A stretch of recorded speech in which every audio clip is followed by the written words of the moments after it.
Good morning dear students. आज हम कक्षा 9वीं का अगला लेसन शुरू करने जा रहे हैं अतीत के पत्र।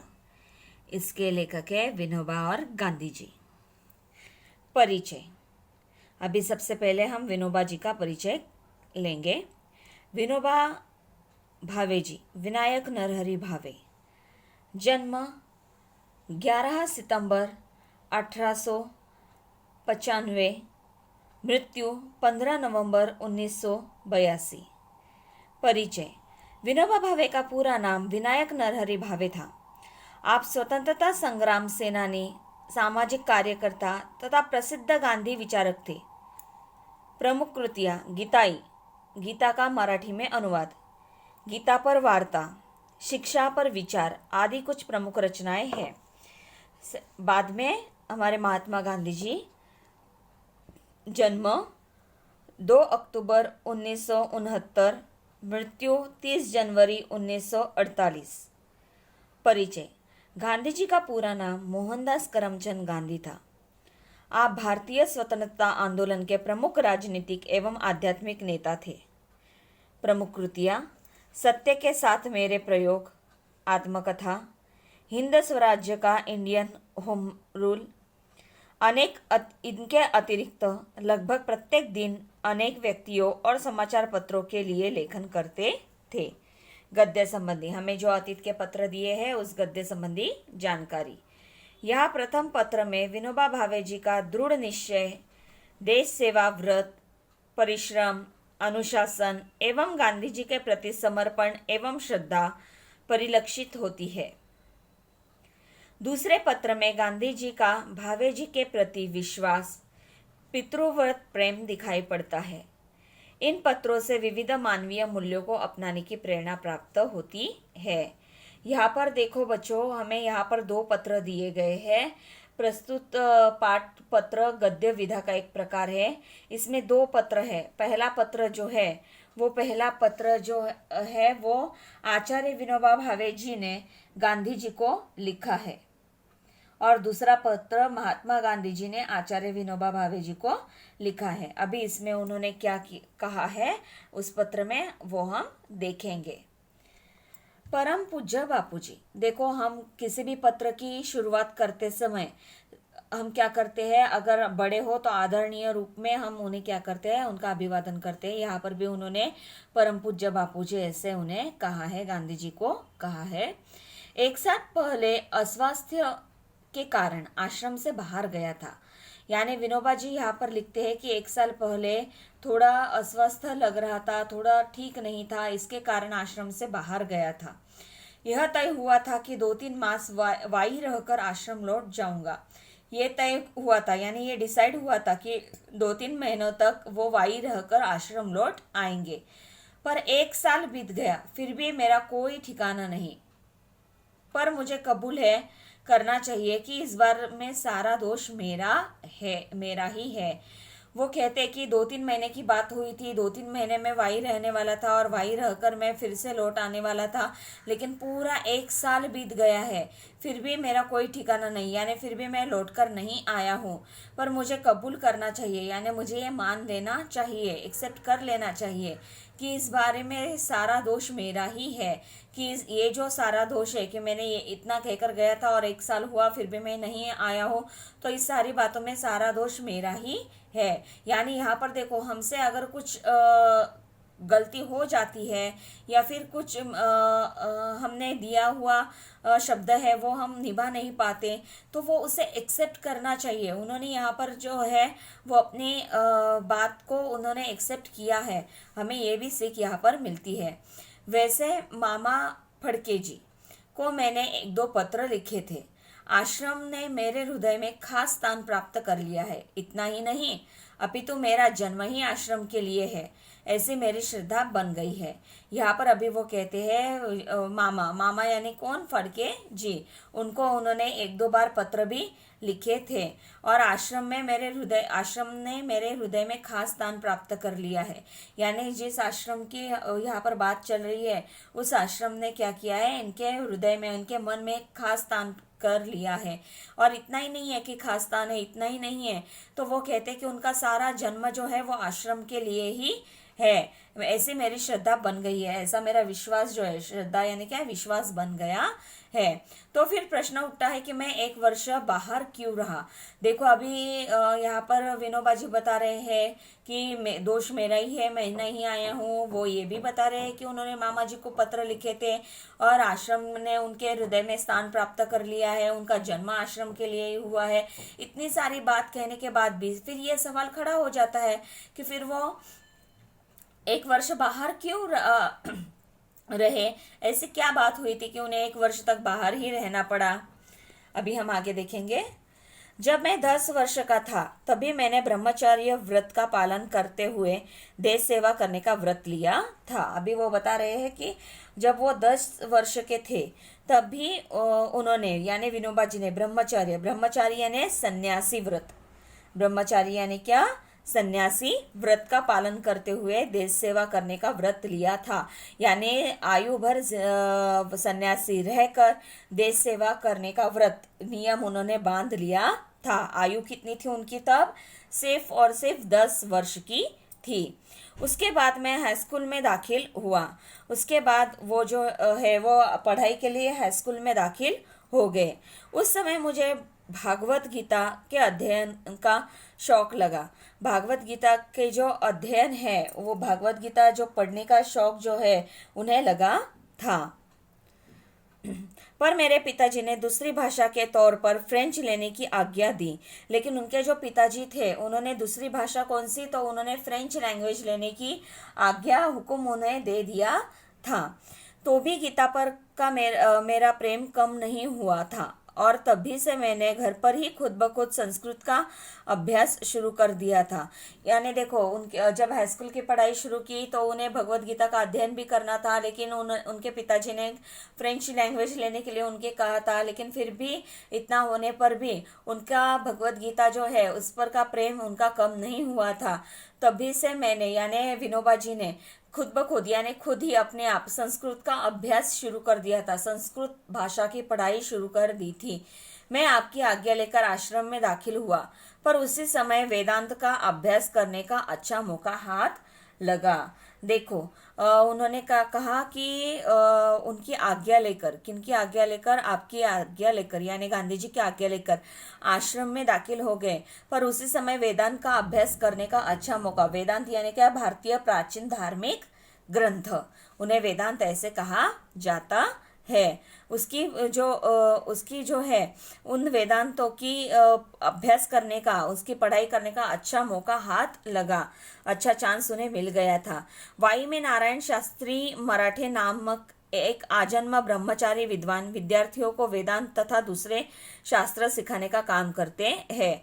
अभी वो वाई में क्या चल रहा है उसके बारे में बताते हैं। वाई में नारायण शास्त्री मराठे नामक एक आजन्म यानी पूरे जिंदगी भर ब्रह्मचारी विद्वान यानी सन्यासी बने विद्वान होशियार विद्यार्थियों को वेदांत तथा दूसरे शास्त्र सिखाने का काम करते हैं। यानी जो हमारे भारतीय प्राचीन धार्मिक ग्रंथ है उन ग्रंथों को और दूसरे जो शास्त्र है उन शास्त्रों को सिखाने का काम करते हैं। उनके पास उपनिषदों का अध्ययन करने का लोभ मुझे हुआ। उपनिषद यानी फिर से क्या, भारतीय प्राचीन धार्मिक ग्रंथ, उनकी जो पढ़ाई करने का, अभ्यास करने का, अध्ययन करने का लोभ मुझे हुआ यानी इच्छा उन्हें हुई। इस लोभ के कारण वाई में मैं ज्यादा समय रह गया। इस लोभ के कारण यानी जो इच्छा थी उन्हें कि भारतीय प्राचीन धार्मिक ग्रंथ है उनका अध्ययन करने की, उनकी पढ़ाई करने की जो उनकी इच्छा थी, उस इच्छा के कारण वो वाई में ज्यादा समय तक रह गए। इतने समय में मैंने क्या क्या किया यह लिखता हूँ। अभी देखो इतने साल भर वो वहां पर रहे तो पूरे साल में उन्होंने क्या क्या किया यह लिखता हूँ। यानी अभी वो गांधी जी को बता रहे हैं। जिस लोभ के खातिर मैं इतने दिनों आश्रम से बाहर रहा, मेरा वह लोभ और उसका कार्य नीचे लिखे अनुसार है। जिस लोभ के खातिर यानी उनके जो भी इच्छाएं थी उनके कारण वो जो आश्रम से बाहर रहे थे वो लोभ और उसके कार्य उन्होंने अभी हमें बताए हैं। क्या थे वो हम देखेंगे। स्वास्थ्य सुधार के निमित्त पहले तो मैंने 10-12 मील घूमना शुरू किया। स्वास्थ्य सुधार के निमित्त यानी हमारे जो शरीर है वो स्वस्थ रहने के लिए, तबीयत ठीक रहने के निमित्त से, तबीयत ठीक रहने के ठीक होनी चाहिए, इसलिए उन्होंने क्या किया कि 10-12 मील घूमना शुरू कर दिया। देखो, हर बार कहा जाता है कि थोड़ी देर घूमना चाहिए, 1-2 किलोमीटर तक तो हमें पैदल चलना चाहिए, ऐसे कहा जाता है। क्यों? क्योंकि घूमने के वजह से क्या होती है, हमारी प्रतिकारक शक्ति जो है वो बढ़ती है। और सुबह सुबह अगर हम घूमते हैं तो क्या होती है, शुद्ध प्राणवायु हमें मिलता है, शुद्ध ऑक्सीजन हमें मिलता है, या जो हमारे स्वास्थ्य के लिए बहुत ही अच्छा होता है। इसलिए वो क्या करते थे, 10-12 मील घूमना शुरू उन्होंने कर दिया था। बाद में 6 से 8 सेर अनाज पीसना चालू किया। बाद में वो क्या करते थे, पहले तो 10-12 मील घूम कर आया करते थे, फिर 6 से 8 सेर का अनाज उन्होंने पीसना शुरू कर दिया, यानी इतना अनाज वो पीसा करते थे। आज 300 सूर्य नमस्कार और घूमना, यह मेरा व्यायाम है। आज क्या करते हैं, वो 300 सूर्य नमस्कार निकालते हैं और घूमने के लिए जाते हैं, यह उनका व्यायाम है, यह उनकी डेली एक्सरसाइज है। इससे मेरा स्वास्थ्य ठीक हो गया। इसके कारण क्या हुआ, घूमने के वजह से, सूर्य नमस्कार वगैरह निकालने के वजह से उनका जो स्वास्थ्य है, उनकी जो तबीयत है वो ठीक हो गई। आहार के विषय में पहले 6 महीनों तक तो नमक खाया, बाद में उसे छोड़ दिया। अभी उन्होंने एक्सरसाइज उन्होंने क्या की, क्या क्या व्यायाम वो किया करते थे, उसके बारे में उन्होंने बताया, जिसके वजह से उनकी तबीयत ठीक हो। लेकिन आहार व्यायाम के साथ साथ हम जो चीज़ें खाते हैं उसका भी हमारे बॉडी पर सीधा असर होता है। इसलिए वो क्या कर रहे हैं, अभी उन्होंने आहार में क्या क्या चीज़ें ली उसके बारे में वो बता रहे हैं। पहले 6 महीने तक तो नमक खाया, यानी पहले 6 महीने 6 मंथ तक उन्होंने नमक खाया, बाद में उसे छोड़ दिया, यानी नमक खाना उन्होंने छोड़ दिया। जो हम सब्जी रोटी खाते हैं उसमें नमक डालते हैं, वो नमक डालना, वो नमक खाना उन्होंने छोड़ दिया। मसाले वगैरह बिल्कुल नहीं खाए और आजन्म नमक और मसाले न खाने का व्रत लिया। मसाले वगैरह यानी हम गरम मसाला वगैरह डालते हैं ना सब्जी में, लौंग इलायची वगैरह, वो उन्होंने बिल्कुल भी नहीं खाए और आजन्म नमक और मसाले न खाने का व्रत लिया, यानी जिंदगी भर वो नमक और मसाले नहीं खाएंगे, ऐसा उन्होंने नियम बांध लिया। दूध शुरू किया, यानी दूध पीना उन्होंने शुरू किया। बहुत प्रयोग करने के बाद यह सिद्ध हुआ कि दूध बिना बराबर चल नहीं सकता। उन्होंने बहुत बार प्रयोग किए, बहुत बार उन्होंने अपने आप का अनुभव किया, अपने आप को देखा, तो दूध यह सिद्ध हुआ, यानी उन्होंने ये अनुमान निकाला कि दूध बिना बराबर चल नहीं सकता, यानी दूध तो उन्हें चाहिए। फिर भी अगर इसे छोड़ा जा सकता हो तो छोड़ देने की मेरी इच्छा है। फिर भी अगर दूध पीना छोड़ा जा सके तो उसे भी छोड़ देने की उनकी इच्छा है। 1 महीने केले, दूध और नींबू पर बिताया। उन्होंने पूरा 1 महीना केले खाकर, दूध पीकर और नींबू पर बिताया, यानी नींबू पानी वगैरह या फिर नींबू खाकर वगैरह ऐसे उन्होंने बिताया। इससे ताकत कम हुई।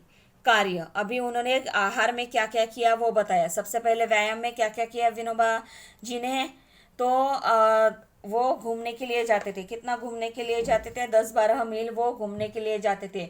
फिर आटा पीसा करते थे। उसके बाद उन्होंने 300 सूर्य नमस्कार और घूमने का व्यायाम शुरू किया, जिसके वजह से उनकी तबीयत ठीक हो गई। ये हमने देखा व्यायाम के बारे में। अभी आहार के विषय में उन्होंने क्या बताया, पहले 6 महीने तक उन्होंने नमक खाया, उसके बाद उन्होंने छोड़ दिया। मसाले और नमक न लेने का उन्होंने, आजन्म न खाने का उन्होंने व्रत ले लिया। उन्होंने दूध पीना शुरू कर दिया। फिर भी अगर दूध बंद कर सके तो वो दूध करने के लिए भी तैयार है। और पूरा 1 महीना उन्होंने केले, दूध और नींबू पर उन्होंने निकाला।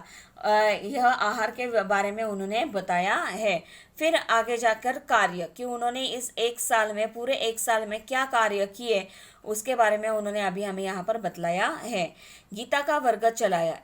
इसमें 6 विद्यार्थियों को अर्थ सहित सारी गीता सिखाई बिना परिश्रमिक के।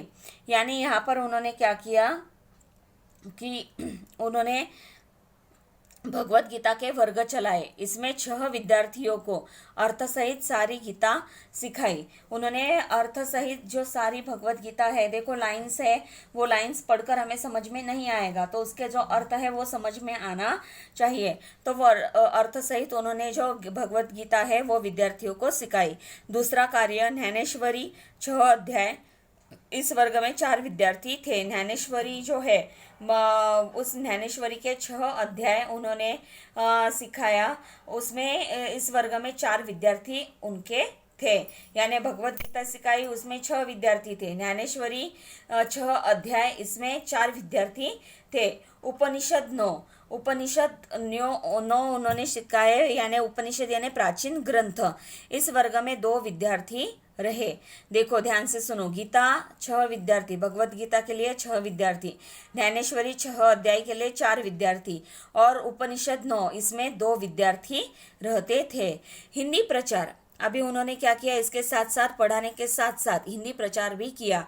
मैं स्वयं अच्छी हिंदी नहीं जानता, फिर भी विद्यार्थियों को हिंदी के समाचार पत्र पढ़ने पढ़ाने का क्रम रखा। अभी यहाँ पर वो मान्य कर लेते हैं कि वो स्वयं अच्छी हिंदी नहीं जानते, उन्हें ठीक से हिंदी नहीं आती, फिर भी विद्यार्थियों को हिंदी के समाचार पत्र पढ़ने पढ़ाने का क्रम रखा। हिंदी भाषा का महत्व तो हम सब लोग जानते हैं, हिंदी दिवस पर हम इसके बारे में बात करते हैं, चर्चा करते हैं, तो उसका महत्व समझकर लेकर उन्होंने हिंदी भाषा का प्रचार प्रसार करने के लिए उन्होंने विद्यार्थियों को हिंदी समाचार पत्र पढ़ने पढ़ाने का क्रम रखा। अंग्रेजी 2 विद्यार्थियों को सिखाई, इंग्लिश लैंग्वेज जो है वो 2 विद्यार्थियों को, 2 स्टूडेंट्स को उन्होंने सिखाई। यात्रा लगभग 400 मील पैदल, राजगढ़, सिंहगढ़, तोरणगढ़ आदि इतिहास प्रसिद्ध किले देखे। यात्रा जो कि उन्होंने लगभग कितनी की है, 400 मील पैदल, उन्होंने क्या किया है, 400 मील पैदल यात्रा की है। उसमें राजगढ़, सिंहगढ़, तोरणगढ़ आदि इतिहास प्रसिद्ध किले उन्होंने देखे हैं। अभी 7वां कार्य उनका, प्रवास करते समय गीता जी पर प्रवचन करने का क्रम भी रखा था, यानी जो सफर या कर रहे थे, वो यात्रा जो कर रहे थे, उस प्रवास करते समय भगवत गीता जो है उस पर प्रवचन करने का क्रम भी उन्होंने रखा था। आज तक ऐसे कोई 50 प्रवचन किए, आज तक उन्होंने कितने प्रवचन किए हैं, 50 प्रवचन उन्होंने किए हैं। अब यहाँ से आश्रम आते हुए पहले पैदल मुंबई जाऊंगा और वहां से रेल से आश्रम पहुंचूंगा। यहाँ पर अभी वो बता रहे हैं कि अब यहाँ से आश्रम आते हुए, यानी जब वो जिस जगह पर है वहां से जो वो आश्रम आएंगे, उस आश्रम आते हुए वो पैदल ही आने वाले हैं, पैदल मुंबई जाऊंगा, पहले वो कहाँ जाने वाले हैं, मुंबई, और वहां से रेल से आश्रम पहुंचूंगा। रेलवे में बैठकर रेल से वो कहाँ पर आएंगे, आश्रम में आने वाले हैं। मेरे साथ 25 वर्ष का एक विद्यार्थी प्रवास कर रहा है। जो विनोबा जी है उनके साथ एक 25 वर्ष का एक विद्यार्थी है, वो भी सफर कर रहा है, प्रवास कर रहा है। मुझसे गीता सीखने का उसका विचार है। विनोबा जी से भगवत गीता सीखने का उसका विचार है। मैं अधिक से अधिक चैत्र शुक्ल 1 को आश्रम पहुंचूंगा। यह उन्होंने यहाँ पर बताया कि कब वो आने वाले हैं। वाई में विद्यार्थी मंडल नाम की एक संस्था की स्थापना की। वाई में उन्होंने क्या किया है, विद्यार्थी मंडल नाम की एक संस्था उन्होंने स्थापित की है, यानी वो 1 साल आश्रम से बाहर रहे हैं, फिर भी बाहर रहने के बावजूद भी उन्होंने जो कार्य करने हैं वो छोड़े हुए नहीं है। उन्होंने विद्यार्थी मंडल नाम की एक संस्था स्थापन की, उसमें एक वाचनालय खोला और उसकी सहायता के लिए चक्की पीसने वालों का एक वर्ग शुरू किया। देखो उसमें उन्होंने क्या किया है, एक वाचनालय खोला है, वाचनालय यानी आपको पता होगा लाइब्रेरी उन्होंने खोली, और उसकी सहायता के लिए अभी सिर्फ लाइब्रेरी खोलकर पूरा होने वाला है क्या, नहीं, तो उसमें किताबें ये होनी चाहिए, तो उसकी सहायता करने के लिए, यानी कैसे ज़्यादा से ज़्यादा किताबें उसमें पहुंच जाएगी, इसलिए उनको मदद करने के लिए चक्की पीसने वालों का एक वर्ग शुरू किया। उसमें मैं और दूसरे 15 विद्यार्थी चक्की पीसते। जो मशीन की चक्की पर पीसवाने ले जाते उनका काम हम 1 पैसे में 2 शेर के हिसाब से करते और वे ये पैसे वाचनालय को देते। देखो अभी उसमें विनोबा जी और 15 विद्यार्थी जो थे वो चक्की पीसने का काम किया करते थे और 1 पैसे में 2 शेर के हिसाब से वो क्या करते थे, पैसे लिया करते थे। ऐसे चक्की पीसवा कर जो भी पैसे आते थे वो क्या करते थे, इकट्ठा करके वाचनालय को दे देते थे, सहायता के लिए दे देते थे। पैसे वालों के लड़के भी इस वर्ग में शामिल हुए थे। पैसे वालों के यानी जो पैसों के कंडीशन से अच्छे हैं ऐसे लड़के भी इस वर्ग में शामिल हुए थे। यह वर्ग कोई 2 मास चला। ये वर्ग जो है वो कितने 2 महीनों तक चला और वाचनालय में 400 पुस्तकें इकट्ठा हो गई। यानी 2 महीनों तक उन्होंने ये उपक्रम रखा। चक्की पिसा करते थे, उसमें से जो पैसे आते थे वो वाचनालय को दे देते थे, फिर उसमें से किताबें खरीदी जाती थी। तो इसमें से 2 महीनों तक वाचनालय में 400 किताबें इकट्ठी हो गई थी, ऐसा वो बताते हैं। उसके बाद का कार्य सत्याग्रहाश्रम यानी सत्य का आग्रह के तत्वों का प्रचार करने का मैंने काफी प्रयत्न किया। सत्याग्रहाश्रम यानी सत्य का आग्रह करने का, यानी हमेशा हमें सच बोलना चाहिए, सत्य की राह पर चलना चाहिए, ये जो तत्व है इसका प्रचार करने का विनोबा जी ने काफी प्रयत्न किया है। बड़ौदा में 10-15 विद्या मित्र है। इन सबको लोक सेवा करने की इच्छा है। बड़ौदा में विनोबा जी के 10-15 मित्र है और इनको सबको लोगों की सेवा करने की इच्छा है। इस कारण वहाँ 3 वर्ष पहले हमने मातृभाषा के प्रसार के लिए एक संस्था स्थापित की थी। यहाँ पर जो उनके मित्र हैं उन्होंने लोक सेवा करने की बहुत इच्छा है, इसलिए उन्होंने क्या किया था, 3 वर्ष पहले मातृभाषा के प्रसार के लिए एक संस्था उन्होंने स्थापित की थी। इस संस्था के वार्षिकोत्सव में गया था। यहाँ पर उत्सव यानी संस्था के सभासद इकट्ठे होकर क्या काम किया, आगे क्या करना है इसकी चर्चा, यानी साल भर में उन्होंने क्या काम किया था और आगे क्या करना है, इन सारे बातों के बारे में वो क्या करते थे, वहाँ पर चर्चा किया करते थे। उसमें मैंने वहाँ हिंदी प्रचार करने का विचार रखा। उसमें वहाँ पर उन्होंने क्या किया, हिंदी का प्रचार जो है वो वार्षिकोत्सव है, उसमें उन्होंने हिंदी का प्रचार करने का विचार उन्होंने रखा। मेरी श्रद्धा है कि वह संस्था यह काम जरूर करेगी। जो संस्था को उन्होंने यह विचार दिया है वह जरूर हिंदी का प्रचार करेगी। आपने हिंदी प्रचार का जो प्रयत्न शुरू किया है उसमें बड़ौदा की यह संस्था काम करने को तैयार रहेगी। यहाँ पर वो गांधी जी से कह रहे हैं कि आपने हिंदी प्रचार का जो प्रयत्न शुरू किया है, यानी हिंदी का प्रचार प्रसार ज़्यादा से ज़्यादा होना चाहिए, इसका जो आपने प्रयत्न शुरू किया है उसमें ये बड़ौदा की यह जो संस्था है वो काम करने के लिए तैयार रहेगी, यानी वो हमेशा आपके लिए काम करने के लिए तैयार रहने वाली है। अंत में सत्याग्रहाश्रम निवास के तौर पर मेरा आचरण कैसे रहा यह कहना आवश्यक है। देखो यहाँ पर 3 पॉइंट्स अभी तक उन्होंने बताए हैं। पहला बताया है उन्होंने, सबसे पहले तो उन्होंने बताया कि वो वाई में रहे, 1 साल क्यों दूर रहे उसका उन्होंने बताया। व्यायाम के बारे में उन्होंने हमें बताया। उसके बाद उन्होंने आहार के बारे में बताया। कार्य उन्होंने क्या क्या किए वो हमें यहाँ पर उन्होंने बतलाए हैं। अंत में सत्याग्रहाश्रम निवास के तौर पर मेरा आचरण कैसे रहा वह यह कहना आवश्यक है, यानी सत्य का आग्रह पर चलते समय मेरा आचरण किस प्रकार का रहा है यह कहना, यानी ये आपको बताना आवश्यक है। अस्वाद व्रत यहाँ पर उन्होंने लिया था। यहाँ पर अस्वाद यानी फीका भोजन करने का व्रत, अस्वाद व्रत यानी क्या, फीका भोजन करने का व्रत। इस विषय पर भोजन संबंधी प्रकरण में ऊपर लिखा जा चुका है। क्या लिखा था उन्होंने, पहले नमक खाते थे, फिर नमक खाना उन्होंने छोड़ दिया और नमक और मसालों का आजन्म सेवन न करने का व्रत उन्होंने लिया, ठीक है। और 1 महीना उन्होंने केला, दूध और नींबू पर उन्होंने निकाला था। यह अस्वाद व्रत जो है वो उन्होंने पहले ही हमें ऊपर लिखा उन्होंने बताया है। अस्वाद व्रत यानी क्या, मैं फिर से एक बार बता रही हूँ, फीका भोजन करने का व्रत। अपरिग्रह यानी यहाँ पर अपरिग्रह यानी संग्रह न करना।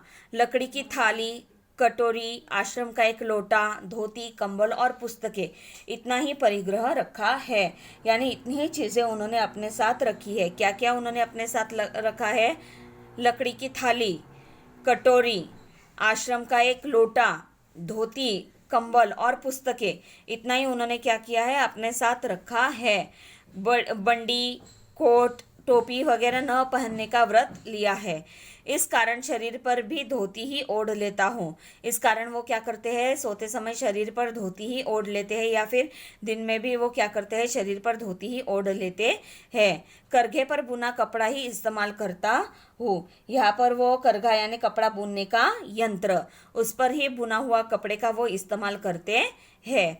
यहाँ पर हमने पहले देखा कि उन्होंने आचरण कैसे रखा, अस्वाद व्रत यानी फीका भोजन करने का, अपरिग्रह यानी जितनी जरूरत की चीजें हैं उतनी ही अपने साथ रखने का और उससे ज्यादा जरूरी चीजों का संग्रह न रखने का व्रत उन्होंने लिया। फिर स्वदेशी, परदेशी का संबंध मेरे पास है ही नहीं, या आपके संबंध मद्रास के व्याख्यान के अनुसार व्यापक अर्थ न किया हो तो ही, यानी स्वदेशी ही चीजों का इस्तेमाल उन्होंने किया। सत्य, अहिंसा, ब्रह्मचर्य, ब्रह्मचर्य यानी क्या, सन्यासी, इन व्रतों का परिपालन अपनी जानकारी में मैंने ठीक ठीक किया है, ऐसा मेरा विश्वास है। सत्य यानी हमेशा सच ही बोलना, अहिंसा यानी किसी भी चीज की हिंसा न करना, ब्रह्मचार्य यानी सन्यासी बनकर रहना। ये जो व्रत है उन व्रतों का पालन अपनी जानकारी में यानी मेरी जानकारी से मैंने ठीक ठीक किया है, ऐसा मेरा विश्वास है। यानी मुझे ऐसे लगता है कि सत्य, अहिंसा और ब्रह्मचर्य ये जो व्रत है वो मैंने ठीक से निभाए है। अधिक क्या कहूँ, जब भी सपने आते हैं तब मन में एक ही विचार आता है, क्या ईश्वर मुझसे कोई सेवा लेगा। यानी जब भी सपने उन्हें आते हैं तब उनके मन में सिर्फ और सिर्फ एक ही विचार आता है, क्या ईश्वर यानी भगवान मुझसे कोई सेवा लेगा। मैं पूर्ण श्रद्धा से इतना कह सकता हूँ कि आश्रम के नियमों के अनुसार एक को छोड़कर मैं अपना आचरण रखता हूँ। यहाँ पर उन्होंने क्या कहा है कि आश्रम के जो भी नियम है उन नियमों के हिसाब से एक को छोड़कर मैं अपना आचरण रखता हूँ, यानी अपना सब आचरण मैंने रखा हुआ है। यानी मैं आश्रम का ही हूँ, यानी मैं किसका हूँ, आश्रम का ही हूँ, आश्रम में मेरा साध्य है। जिस एक बात की कमी का मैंने उल्लेख किया है वह है अपना भोजन यानी भाकरी स्वयं बनाना।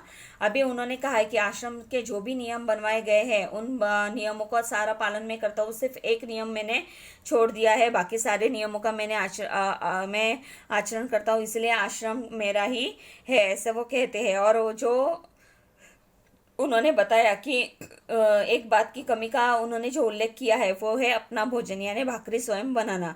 मैंने इसका भी प्रयत्न किया पर प्रवास में यह संभव न हो सका। यानी भाकरी यानी भोजन यानी कि अपना खाना खुद बनाना, स्वयं बनाना यानी खुद बनाना।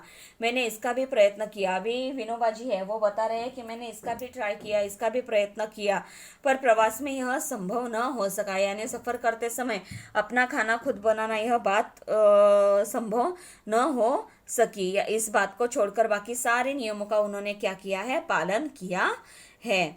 सत्याग्रह का या दूसरा कोई शायद रेल संबंधी सत्याग्रह शुरू करने का सवाल पैदा होता हो तो मैं तुरंत पहुंच जाऊंगा। सत्याग्रह का या दूसरा कोई शायद रेल संबंधी सत्याग्रह शुरू करने का सवाल यानी प्रश्न अगर निर्माण होता है तो ऐसे समय में मैं तुरंत यानी जल्दी ही जल्द मैं वहां पर पहुंच जाऊंगा।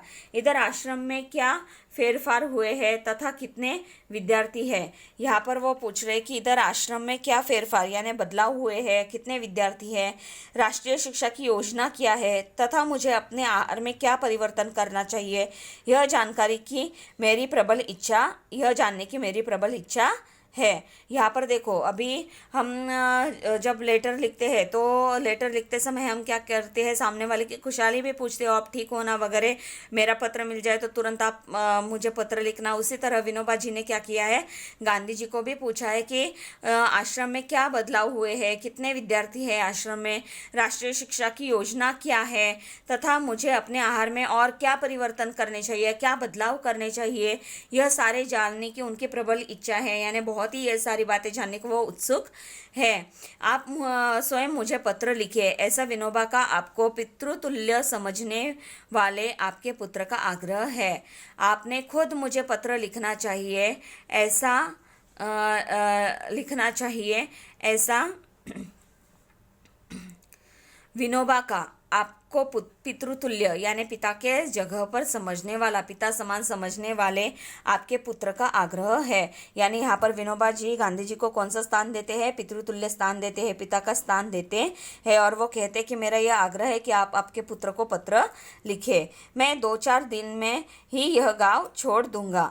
मैं क्या करने वाला हूँ, 2-4 दिन में ही ये जिस गांव में रह रहा हूँ वो गांव छोड़ देने वाला हूँ। विनोबा के प्रणाम, यानी वो क्या करते हैं, उनको प्रणाम लिखते हैं कि मेरी ओर से आपको प्रणाम है। देखो अभी यहाँ पर विनोबा जी ने क्या किया है, अपना पत्र लिखा है।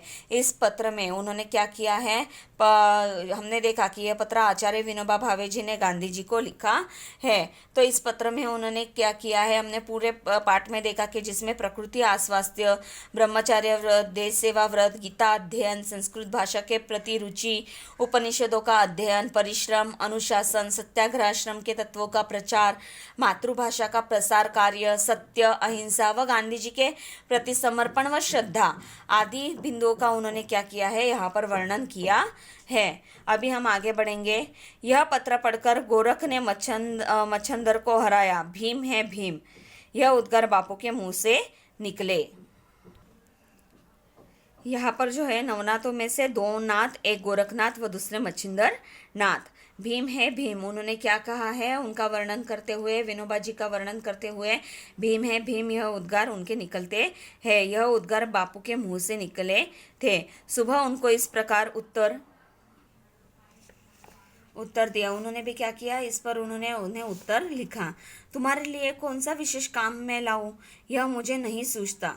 तुम्हारा प्रेम और तुम्हारा चरित्र मुझे मोह में डुबो देता है। अभी विनोबा जी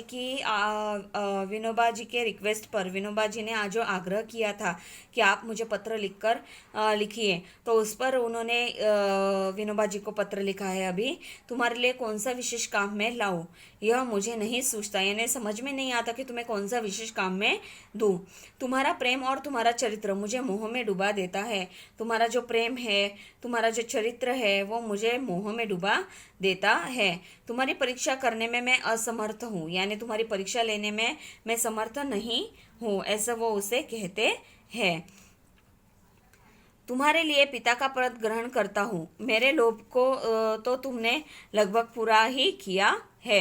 वो कहते हैं कि तुम्हारे लिए पिता का पद ग्रहण करता हूँ, यानी तुमने मुझे जो पिता का पद दिया है, पिता का सम्मान जो दिया है, उसे मैं स्वीकार करता हूँ। मेरे लोभ को तो तुमने लगभग पूरा ही किया है। मेरा जो लोभ था, उस लोभ को तुमने क्या किया है, लगभग पूरा कर दिया है।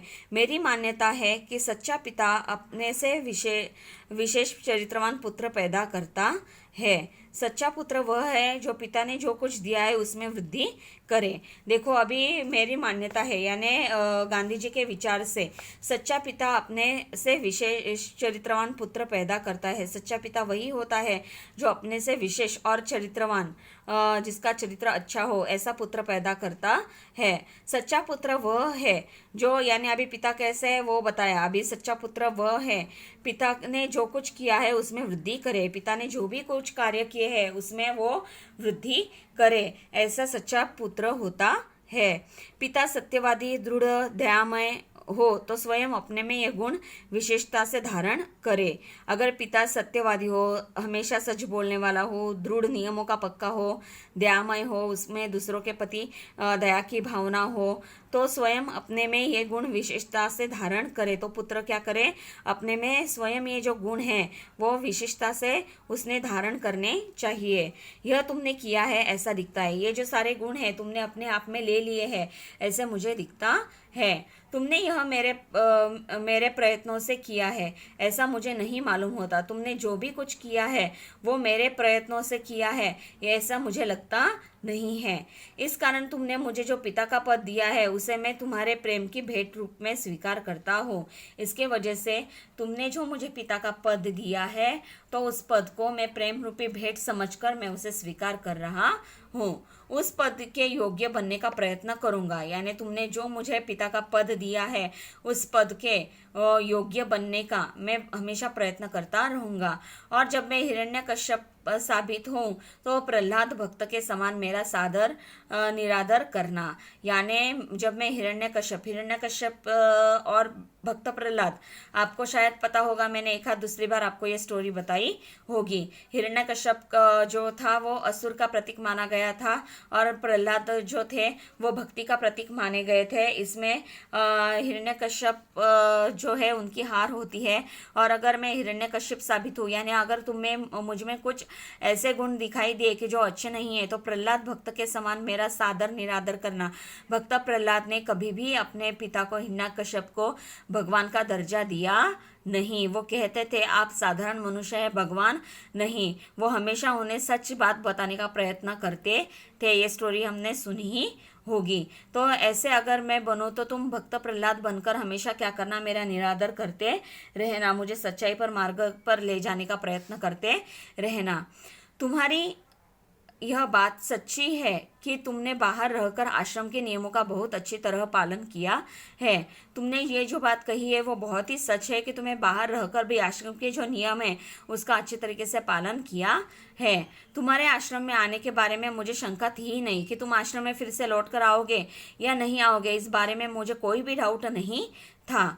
तुम्हारे संदेश मामा फड़के ने मुझे पढ़कर सुनाए थे। फड़के जी जो थे उन्होंने तुमने जो भी कुछ संदेश भिजवाए थे वो मुझे पढ़कर सुनाए थे। ईश्वर तुम्हें दीर्घायु करे और तुम्हारा उपयोग हिंद की उन्नति के लिए हो, यही मेरी कामना है।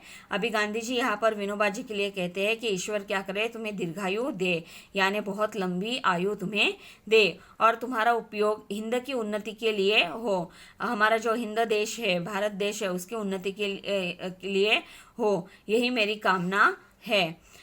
तुम्हारे आहार में किसी प्रकार का परिवर्तन करने का अभी तो मुझे कुछ नहीं लगता। यानी यहाँ पर जो है वो कह रहे हैं कि तुम्हारे आहार जो तुमने मुझे बताया है उस आहार में कोई बदलाव करने की ज़रूरत है ऐसे मुझे नहीं लगती। दूध का त्याग अभी मत करना, यानी तुम दूध पीने का जो त्याग तुमने किया है, दूध पीना छोड़ देने की बात तुमने जो कही है वो अभी मत करना। इतना ही नहीं, आवश्यक हो तो दूध की मात्रा बढ़ाओ। तो इतना ही नहीं, अगर तुम्हें ज़रूरत लगे तो तुम क्या करो, दूध की मात्रा बढ़ाओ, यानी दूध पीने की मात्रा तुम बढ़ा सकते हो। रेल विषय सत्याग्रह की आवश्यकता अभी नहीं है। अभी वो क्या, जो विनोबा जी ने उन्हें पत्र लिखकर सवाल पूछे थे उसके जवाब वो दे रहे हैं कि रेल विषयक सत्याग्रह की आवश्यकता अभी नहीं है, पर उसके लिए ज्ञानी प्रचारकों की आवश्यकता है, जो ज्ञानी है, जिन्हें सूझबूझ है, जो समझदार है, ऐसे लोग जो है उनकी ज़रूरत हमें है। यह संभव है कि शायद खेड़ा जिले में सत्याग्रह करना पड़ जाए। शायद ये संभव हो सकता है कि खेड़ा जिले में शायद ये जो सत्याग्रह है वो करना पड़ सकता है। अभी तो मैं रमता राम हूँ, यानी फक्कड़, एक स्थान पर न टिकने वाला हूँ। 2-1 दिन में दिल्ली जाऊंगा। उन्होंने भी क्या कहा, मैं 2-1 दिन में कहाँ जाने वाला हूँ, दिल्ली जाने वाला हूँ। विशेष तो जब आओगे तब, विशेष जो भी जब तुम आओगे तब, सब तुमसे मिलने को उत्सुक है। यानी यहाँ पर आश्रम में जितने भी लोग हैं वो तुम्हें मिलने के लिए उत्सुक है। बापू के आशीर्वाद, यहाँ पर देखो बापू जी ने, गांधी जी ने क्या किया है, विनोबा जी को आशीर्वाद दिए हैं। यहाँ पर जो सेकेंड लेटर है उसमें उन्होंने विनोबा जी का पत्र पढ़कर गांधी जी को जो खुशी होती है वो भीम है, भीम ऐसे उद्गार निकालते हैं और विनोबा उनके लिए उनके पुत्र से बढ़कर थे है, ऐसे उन्होंने बतलाया। गांधी जी ने पत्र में सच्चा पुत्र वही है जो पिता ने कुछ किया है उसमें वृद्धि करे, ऐसे बताया है। और विनोबा जी का जो पिता का पद दिया है वो बहुत ही आनंद से उसे स्वीकार करते हैं और उन्हें अनेक आशीर्वाद देते हैं। बाद में बापू के उद्गार, बहुत बड़ा मनुष्य है। मुझे अनुभव होता रहा है कि महाराष्ट्रियों और मद्रासियों के साथ मेरा अच्छा संबंध रहा है। महाराष्ट्रियों में तो किसी ने मुझे निराश किया नहीं, उसमें विनोबा ने तो हद कर दी। ये जो बापू ने उद्गार निकाले हैं वो बता रहे हैं कि विनोबा ने तो हद कर दी, उन्होंने कभी भी मुझे निराश नहीं किया है, हताश नहीं किया है। इस प्रकार प्रस्तुत दोनों पत्र उच्चतम मानवीय गुणों का अनमोल उपहार है। देखो इसमें कई सारी बातें हमें बताई गई है कि हमें सत्य का हमेशा आचरण करना चाहिए, अहिंसा व्रत का पालन करना चाहिए, हमेशा व्यायाम करने चाहिए, सही तरीके से हमें क्या करना चाहिए, आहार हमारा रखना चाहिए, देश सेवा व्रत हमें लेना चाहिए, अनुशासन दृढ़ निश्चय हमारा रहना चाहिए। इन सारे गुणों के बारे में उन्होंने हमें यहाँ पर बतलाने का प्रयत्न किया है। इस पाठ के माध्यम से हमें देश सेवा व्रत, अनुशासन, दृढ़ निश्चय, विश्वास, समर्पण एवं श्रद्धा जैसे मानवीय गुणों के दर्शन इन दोनों पत्रों के माध्यम से होते हैं। अभी यहाँ पर हमारा पाठ समाप्त हो जाता है और मुझे उम्मीद है कि आपको ये पाठ समझ में आ गया होगा। आपको क्या करना है, पाठ ठीक से पढ़ना है और पाठ ठीक से पढ़ने के बाद आपको टेक्स्ट बुक में जो कृति दी गई है, स्वाध्याय कृति, उसे आपको सॉल्व करना है। सूचना के अनुसार कृतियाँ कीजिए। कार्य, स्वास्थ्य सुधार के लिए विनोबा जी द्वारा किए कार्य, उसके बाद उचित जोड़ियाँ मिलाएं, अर्थ लिखिए। स्वस्थ शरीर में स्वस्थ मन का वास होता है, इस पर स्वमत लिखिए। 7 से 8 पंक्तियों तक आपको क्या करना है, यह लिखना है। ठीक है, इतना आपको आपके नोटबुक में लिखना है। यहाँ पर भाषा बिंदु दिया गया है, अर्थ की दृष्टि से वाक्य परिवर्तन करके लिखिए। सब तुमसे मिलने को उत्सुक है। यहाँ पर देखिए आपको जगह भी दी गई है, विधानार्थी, प्रश्नार्थक, आज्ञार्थक, विस्मयार्थक, संदेहार्थक, निषेधार्थक, ऐसे वाक्य आपको यहाँ पर आपको क्या करना है, पेंसिल से लिखना है। भाषा बिंदु का जो टॉपिक है वो पेंसिल से आप टेक्स्ट बुक में ही लिखोगे और ऊपर का स्वाध्याय जो है वो आप नोटबुक में लिखने वाले हो। तो अच्छे से पाठ पढ़िए और जो भी होमवर्क दिया है उसे कंप्लीट कीजिए। तो आज के लिए हम यहीं पर रुकते हैं। धन्यवाद।